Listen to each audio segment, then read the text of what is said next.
দেই। আপনি বলেছেন এই ছাত্ররা আমাকে ক্ষমতায় বসিয়েছে, বলে না? আজকে মনে করিয়ে দেই, সারা বাংলাদেশের সকল ছাত্র জনতা আপনাকে বলছে এই মুহূর্তে আওয়ামী লীগকে নিষিদ্ধ করে দেন। বন্ধুরা আমার, ঠিক যেই কারণে সন্ত্রাসী ছাত্রলীগকে নির্বাহী আদেশে নিষেধ করা হয়েছে, তাহলে ছাত্রলীগের বাপ, ছাত্রলীগের মা আওয়ামী লীগকে কেন নিষিদ্ধ করা যাবে না? আপনাদেরকে একটা ভালো কথা শোনাই। বাংলাদেশে আওয়ামী লীগ একটা ঐতিহ্যবাহী নাকি দল। দুনিয়ায় যে ইউরোপে, যে জার্মানিতে, যেই দাচ্ছিরা গণহত্যা চালিয়েছে, সেই গণহত্যা চালানোর পরে কোন দাচ্ছি এসে কি বলবে তাদের ঐতিহ্যের কথা? অথচ আমাদের আসিফ নজরুল সাহেব আমাদেরকে আওয়ামী লীগের ঐতিহ্যের কথা শোনায়। আপনাদের মাধ্যমে আসিফ নজরুল সাহেবকে একটা পরামর্শ দেন। জুলাই জনতা বেঁচে থাকবে, বাংলাদেশের কোন নির্বাচনের ব্যালটে নৌকা মার্কা থাকবে না।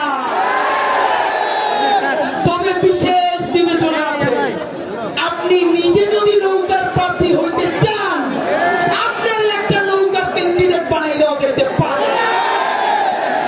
বন্ধুরা আমার, আপনারা জানেন গত 13 মাস ধরে ইনকিলাব মঞ্চের ভাই বোনেরা শাপলা, পিলখানা এবং জুলাই গণহত্যার বিচারের দাবিতে এবং গণহত্যাকারী ফ্যাসিস্ট আওয়ামী লীগ নিষিদ্ধের দাবিতে বাংলাদেশের প্রতিটা বিভাগে বিভাগে গেছে, জেলায় জেলায় গেছে, লক্ষ লক্ষ মানুষের কাছে, ভ্যানওয়ালা, রিক্সাওয়ালা, সবজিওয়ালাদের কাছে, শহীদ পরিবারের কাছে লিফলেট দিয়েছে।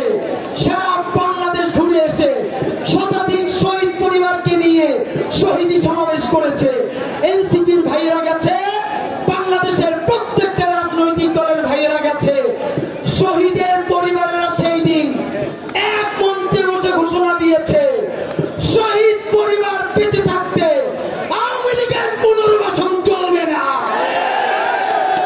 আপনাদেরকে জানাতে চাই, কথা খুব স্পষ্ট, যদি একটা ওয়াদা নিতে চাই, যদি বলি আপনাদের সবাই নিয়ে এইখানে আসছিলাম কারণ জনদুর্ভোগ কম হবে, কিন্তু গণহত্যাকারী আওয়ামী লীগকে যদি নিষিদ্ধ করা না হয় তাহলে তো আর একটা কচু কাটা হবে। আপনাদেরকে যদি বলি, আমার ভাই হাসনাত, আমরা সবাই মিলে যতক্ষণ না পর্যন্ত খুনি, গণহত্যাকারী, ফ্যাসিস্ট আওয়ামী লীগ নিষিদ্ধ করা না